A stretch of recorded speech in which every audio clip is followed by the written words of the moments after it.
Welcome kayo guys sa YouTube channel natin. At magsasagot naman tayo ng mga comment. At marami tayong comment na natatanggap dun sa mga video natin. At ang iba ay medyo matagal-tagal na hindi natin nasasagot. Pero sasagutin ko yan. Antabayan nyo lang guys. At siyempre busy rin ako. Marami rin akong ginagawa. So hindi ko na bubulat-lat minsan yung mga comment section dun sa mga video natin. Dahil sa marami na tayong video at marami na rin tayong comment na natanggap. So sagutin natin yan isa-isa. So abangan nyo lang guys. So ito, magsasagot naman tayo ng isa sa mga comment doon sa video natin. So kung bago ka pala sa channel ko, pwede ka mag-subscribe para kung may video ako sakaling may magawa akong video at interesado ka mapanood, pwede mong mapanood agad kasi ma-notify ka pag nakasubscribe ka. So ang tanong doon sa comment natin na gusto niyang malaman kung anong gagawin niya, kung magkano ibabudget na. So bibigyan natin ng pasasalamat yung nag-comment na yun. So ang tanong niya, magpapaploring siya doon sa garahean niya. Okay, siguro doon niya gagarahe yung 4 wheels niya, mga sasakyan niya. So ipo-flooring niya yun. So magkano daw yung budget kailangan.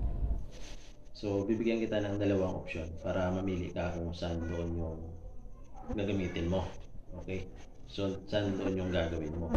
So ang una mong option, ang kapal ng buhos mo is 10 cm. So 10 cm yan o 4 inches. So yan ang kapal ng ibubuhos mo doon sa 4x8 mo na garahehan. So kailangan natin dyan ng bakal. So kailangan natin dyan ng bakal na 28 pieces na bakal. O 10mm lang yung gamitin mo para makatipid ka. So 28 pieces na bakal. Ang presyo niyan is 3,920. Yan yung presyo niyan. Tapos yung simento na mga gamit mo dyan is 25 pieces na simento. Ito yung tandaan mo, yung halo ng simento mo is 2.5 na buhangin o 2 kalahating buhangin.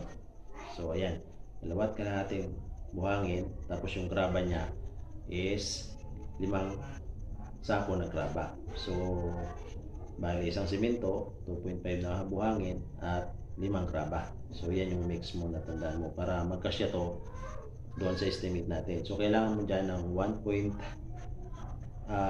na buhangin, 1.5 cubic na buhangin. So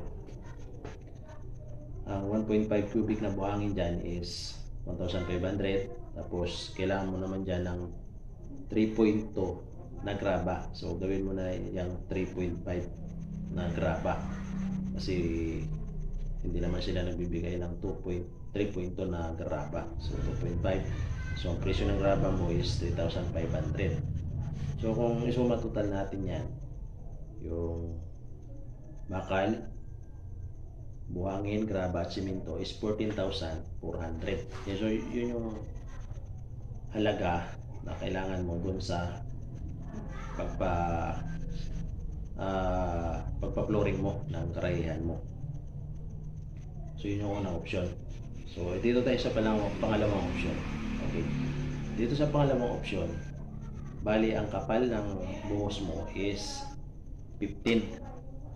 So ito 15 cm. So ayan, 15 cm, medyo makapal siya. So kanina 10 cm lang, ngayon 15 cm. So dito hindi tayo maglalagay ng bakal. So baka tanungin mo, bakit walang bakal? So makapal siya, kaya hindi na tayo maglalagay ng bakal. So ang kinuha nating idea nito doon sa mga highway. So makakapal yung buhos nila, mga 10 inches siguro yung buhos ng mga kalsada natin, pero walang bakal yan. Pero dito 6 inches lang yung buhos mo kasi garahehan lang naman yan, hindi naman dadaanan ng trailer yan, mga laking truck. So wala tayong bakal. So kailangan mo lang dyan ng simento, buhangin at graba. So ang kailangan mo na simento dyan, yung halo pa rin natin, ganun pa rin. isang buhangin, isang simento, 2.5 buhangin, 5 graba. Sa nabanggit ko na, wala itong bakal. So, simento, buhangin, graba lang. So, ang bag ng simento na kailangan natin is 36 pieces bag na simento. So, dagdagan na lang natin isa, gawin na natin 37 bag na simento. So, ang halaga niyan is 8,140. Yung 37 pieces o 37 bag na simento. So, ang buhangin natin is 2.4 cubic na buhangin. So, 2.5 na yan. Gawin natin ito 2.5 yan. Tapos yung graba natin is 4.5. So, ang suma total niyan, 8,140 plus 2,500 plus 4,500 is 15,140. So, kanina, sa unang option natin, gumamit tayo ng bakal, tapos 4 inches siya. At kailangan natin ang budget na 14,400. So, dito sa pangalawang option natin na walang bakal, pero mas makapal siya, 15 cm siya, kailangan natin ng 15,140. So, halos 1,000 yung diferensya niya. Kulang 1,000 yung diferensya niya. So, dito lang sa kagandahan lang dito sa pangalawang option natin. So, mas mabilis gawin to. Kasi, hindi ka na maglalatag ng bakal, hindi ka na magtatali ng bakal. So, makakalis naman ikaw dito sa labor mo. So, pag sinuma mo yung labor niya, doon sa unang option at dito sa pangalawang option, halos parehas lang yung babayaran mo sa labor ko, sa material at labor cost. Halos parehas lang. Kaya, nasa iyo kung saan option yung pipiliin mo. So, unik lang nito, ang tandaan mo lang, kahit saang option dito ang gagamitin mo, compact mo siya na maigi. So, kung may compactor yung mga manggagawa mo, mas maganda yon. Pero kung wala, manumano, compact mo. Basahin mo ng tubig, tapos compact para sumiksik siya. Kasi sa kalsada, sa mga highway, so walang bakal yan. Di sila lang lalagay lang bakal yan. Kahit saan ka pumunta na contractor ng walang bakal yan. So, ayan guys, kung mayroong dagdag kayo na katanungan, comment lang kayo sa mga video natin.